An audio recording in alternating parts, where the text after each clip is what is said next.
ঈদের খুশির রেশ না কাটতেই বর্ষবরণ উৎসবের আমেজ, মঙ্গল শোভাযাত্রার প্রস্তুতি শেষ পর্যায়ে। পাহাড়ে উৎসবের রং, সংক্রান্তির আগে ফুল ভাসিয়ে শুরু বৈশাখীর আনুষ্ঠানিকতা। কক্সবাজার সিলেটে পর্যটকের ভিড়, সন্ত্রাসী কর্মকাণ্ডে বান্দরবানে হোটেল মোটেলের বুকিং বাতিল।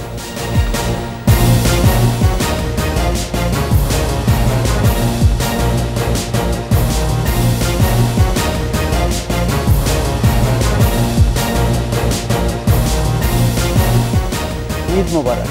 শুনছিলেন ফার্স্ট সিকিউরিটি ইসলামী ব্যাংক পিএলসি সংবাদ শিরোনাম। আমন্ত্রণ সন্ধ্যা 7:21 সংবাদে, সাথে আছি আমি প্রণব চক্রবর্তী। দর্শক, একুশে টেলিভিশনের সংবাদ একই সাথে সরাসরি দেখতে পাবেন আমাদের ফেসবুক পেজ www.facebook.com/2124 অনলাইনে। ঈদের খুশির রেশ কাটতে না কাটতেই চলছে বর্ষবরণের প্রস্তুতি। রমনার বটমূলে নতুন বছরকে বরণ করতে প্রস্তুত ছায়ানট। চারুকলার মঙ্গল শোভাযাত্রার প্রস্তুতিও চলছে জোরে সোরে।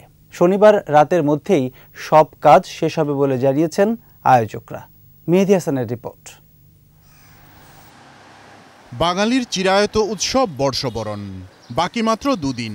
পহেলা বৈশাখ উদযাপনের বড় আনুষ্ঠানিকতা মঙ্গল শোভাযাত্রা। প্রতি বছরের মতো এবারও ঢাকা বিশ্ববিদ্যালয়ের চারুকলা ইনস্টিটিউটের শিক্ষার্থীদের উদ্যোগেই হচ্ছে এই আয়োজন। এবারও চলছে প্রস্তুতি। আমাদের সার্বজনীন ব্যাপার, এখানে কোনো ধর্মের সাথে সম্পর্ক নেই। এটা আমাদের ভাষার সাথে, আমাদের সংস্কৃতির সাথে সম্পর্কিত, এবং এটাই করা হচ্ছে। যার জন্য দেখবেন যে আলপনা থেকে আমরা সমস্ত কিছুই কিন্তু আমরা আমাদের নিজস্ব মোটিভ নিয়েই করি। সূর্য উদয়ের সাথে সাথেই বাঙালি বরণ করে নেয় নতুন বছরকে। রমনার বটমূলে ছায়ানটের অনুষ্ঠানেরও প্রস্তুতি এখন শেষ পর্যায়ে। উগ্রবাদ যখনই মাথাচাড়া দিয়েছে, তখনই সাংস্কৃতিক জাগরণ ঘটেছে। মহড়ায়ও উঠে এসেছে জাগরণের সব গান। ছায়ানটের বর্ষবরণের অনুষ্ঠানে থাকবে উগ্রবাদ সাম্প্রদায়িকতা বিরোধী পরিবেশনা। এই গানগুলোর মধ্যে আমাদের একটা নিজস্ব একটা বক্তব্য আছে।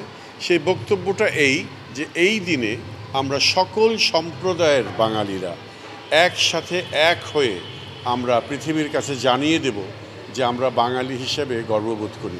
বর্ষবরণের প্রস্তুতি হিসেবে 1 মাস ধরেই চলছে ছায়ানটের এই মহড়া। মেহেদী হাসান, একুশে টেলিভিশন, ঢাকা। উৎসবের রঙে মেতেছে পাহাড়। ফুল ভাসানোর আনুষ্ঠানিকতায় পার্বত্য জেলার রাঙামাটি ও খাগড়াছড়িতে শুরু হয়েছে বৈশাখী উৎসব। বাংলা বছরের শেষ 2 দিন ও নতুন বছরের প্রথম দিনে উৎসবটি উদযাপন করে ক্ষুদ্র নৃগোষ্ঠীর মানুষেরা। বৈশাখীতে বেড়েছে পর্যটকের সংখ্যা। প্রতিনিধিদের সহায়তায় রিপোর্ট করছেন খুরশিদ আলম মুকুল। পূব আকাশে উঁকি দিচ্ছে সূর্য, পাহাড়ে উৎসবের রং। রং বেরঙের পোশাকে ফুল হাতে ঘাটমুখী রাঙামাটির বিভিন্ন পাড়া মহল্লার পাহাড়ি তরুণ তরুণীরা। চেঙ্গি নদীর পাড়ে এ যেন রঙের আলো ছটা। কলাপাতায় ফুল ভাসানোর মধ্য দিয়ে শুরু হয় ফুলবিজু। পাহাড়ে হানানি ভুলে সব সম্প্রদায়ের মধ্যে শান্তি ও সম্প্রীতির প্রার্থনা করেন তারা। সবাই আছে এখানে ফুল, মা গঙ্গা মাকে ফুল গজানোর জন্য। পুরান বছর বাদ দিয়ে নতুন বছর সবাই সকল প্রাণী সুখে শান্তিতে থাকতে পারে। সবাইকে ফুল বিজু শুভেচ্ছা। এদিকে বান্দরবানের সাঙ্গু ও খাগড়াছড়ির চেঙ্গি নদীতেও ফুল ভাসিয়ে পুরনো বছরের গ্লানি ভুলে নতুন বছরকে স্বাগত জানায় তরুণ তরুণীরা।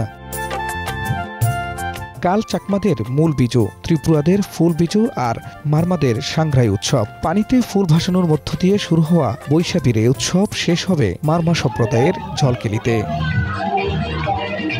খুরশিদ আলম মুকুল, একুশে টেলিভিশন। ঈদের ছুটিতে দর্শনার্থীদের পদচারণায় মুখর দেশের পর্যটন স্পটগুলো। তবে কেএনএফের সন্ত্রাসী কর্মকাণ্ডের প্রভাব পড়েছে পার্বত্য জেলা বান্দরবানে। হোটেল কক্ষ বুকিং দিয়েও অনেকে তা বাতিল করায় লোকসানে পর্যটন ব্যবসায়ীরা। প্রতিনিধিদের সহায়তায় সমর ইসলামের রিপোর্ট।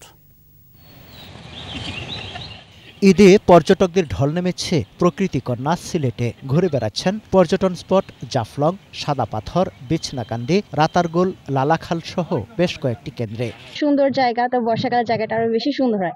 ছুটি বেশি দিন হওয়া এবং অনুকূল আবহাওয়ায় এবার ভিড় বেশি। পর্যটকদের নিরাপত্তা সহ নানা সুবিধা বাড়িয়েছে প্রশাসন ও পর্যটন সংশ্লিষ্টরা। অন্যান্য ডিস্ট্রিক্টের তুলনায় আমাদের এখানে হোটেল ভাড়া আমরা অনেক কম রাখার সিদ্ধান্ত নিয়েছি। ঈদে যারা এখানে হাজারো পর্যটক এখানে যারা আসবে তাদের জন্য আমরা নিরাপত্তাটা বলায় আমরা গড়ে তুলছি। এদিকে কেএনএফ-এর সশস্ত্র সন্ত্রাসী কর্মকাণ্ডে প্রাকৃতিক সৌন্দর্যের লীলাভূমি পার্বত্য জেলা বান্দরবানে এবার ধস নেমেছে পর্যটন শিল্পে। ২০ রমজানের মধ্যেই সব হোটেল মোটেলে শতভাগ রুম বুকিং হয়ে গেলেও রুমায় সোনালী ব্যাংক ডাকাতি, অস্ত্রলুট, ম্যানেজার অপহরণ এবং দিন দুপুরে থানচি সোনালী ও কৃষি ব্যাংকে ডাকাতির ঘটনায় বাতিল হতে থাকে। ২ তারিখের ঝামেলার পর থেকে অগ্রিম বুকিং তো বন্ধ, যে বুকিংগুলো ছিল সেগুলো ক্যান্সেল করা হচ্ছে এখন। ঈদের পরে যদি আমরা পর্যটক না পাই তাহলে আমাদেরকে কি অবস্থা হবে? প্রশাসন থেকে এখানে ভ্রমণের পর কোনো নিষেধাজ্ঞা নেই, পর্যটকরা নিশ্চিন্তে নির্ভয়ে বান্দরবান ভ্রমণ করতে পারবেন। ঈদের ছুটিতে পর্যটকের ভিড় বেড়েছে বিশ্বের দীর্ঘতম সমুদ্র সৈকত পর্যটন নগরী কক্সবাজারে। ছুটি উপভোগে অনেকের পছন্দ সমুদ্রকন্যা কুয়াকাটাও। সমর ইসলাম, ২১ টেলিভিশন। নিম্ন আয়ের মানুষদের অনেকেরই নেই কোনো ঈদ। পয়সার অভাবে কেউ কেউ যেতে পারেননি বাড়ি, ঘুরছেন পথে পথে। কোনো মতে ভাড়া জোগাড় করতে পারলেই পা বাড়াবেন বাড়ির পথে। ঈদের পরদিন শ্রমিকদের কেউ কেউ আছেন কাজ পাওয়ার অপেক্ষায়। মাহমুদ হাসানের প্রতিবেদন। ঈদ খুশির বার্তা নিয়ে আসলেও অনেকের কাছে ঈদ মানেই যেন বিলাসিতা। ঈদের পরদিন এভাবেই কাজ পাওয়ার অপেক্ষায় নিম্ন আয়ের এসব মানুষেরা। টাকার অভাবে সন্তানকে নিয়ে গ্রামে যেতে পারেননি এই পরিবার, ঘুরছে পথে পথে। এই মাসে যা রুজি করছি, ইনকাম হয়েছে, আমরা ঘর ভাড়াটারা দিয়া কাপড় চোপড় কিনে আমরা হাতে পয়সা করি নেই। আমার দাদার বাড়ি যায় আম খাই, পরে ঈদের দিন পাঞ্জাবি পিন্দা নামাজ পড়ি। ২-৪-১০ দিন বা ১৫ দিন এর ভিতরে আবার বাড়ি যাওয়ার একটা চেষ্টা আছে, কারণ আমরা তো গরিব, ইনকামের উপরে নির্ভর করতে হয়। ঈদ নেই নিম্ন আয়ের এসব মানুষের ঘরে। সড়কের উপর বসিয়েছেন রান্নার চুলা। মোটামুটি একজন মানুষ কাম করে, তার উপরে কি আর এত কিছু করা যায়? কি রান্না করতেছেন, কি খাবেন? এই যে আলু ভর্তা। ঈদ আসলে ভালো লাগে, অথচ যে ইনকাম তা দিয়ে চলে যায় না, যেমনি হেমনি খাই। এই সময়টাতে না পাওয়ার মাঝেও খুঁজে নিচ্ছেন ঈদের আনন্দ। মাহমুদ হাসান, ২১ টেলিভিশন, ঢাকা।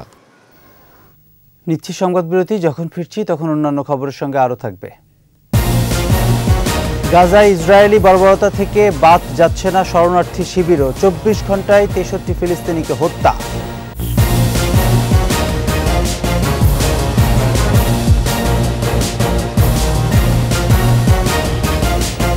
আবার আমন্ত্রণ সন্ধ্যা ৭টার ২১ সংবাদে। এবার আন্তর্জাতিক খবর।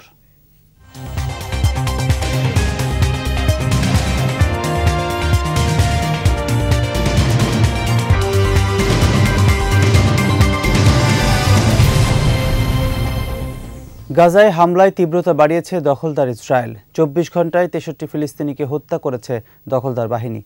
গাজা সিটির আহলি আরব হাসপাতাল ছাড়াও উত্তরাঞ্চলের জাবালিয়া শরণার্থী শিবিরে হামলার খবর পাওয়া গেছে।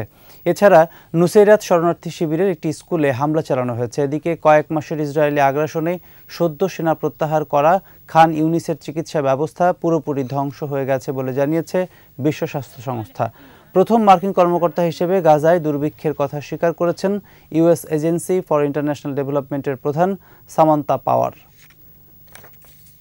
এরই সাথে শেষ করছি সন্ধ্যা ৭টার ২১ সংবাদ। যাবার আগে ফার্স্ট সিকিউরিটি ইসলামী ব্যাংক পিএলসি সংবাদ শিরোনামগুলো আরও একবার।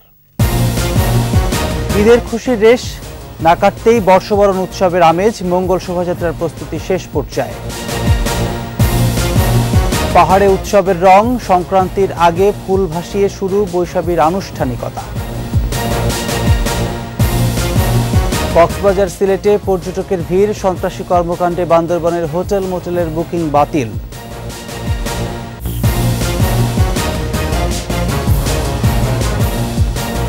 দর্শক, সর্বশেষ খবর জানতে ডায়াল করুন 2021 নম্বরে, ভিজিট করুন 21-tv.com এই ওয়েবসাইটে। এছাড়া ফেসবুকে ভিজিট করতে পারেন facebook.com/2124 অনলাইনে। পরের সংবাদ রাত 11টায় দেখার আমন্ত্রণ রইল। স্বাস্থ্যবিধি মেনে চলুন, সুস্থ থাকুন, একুশের সাথেই থাকুন। ঈদ মোবারক।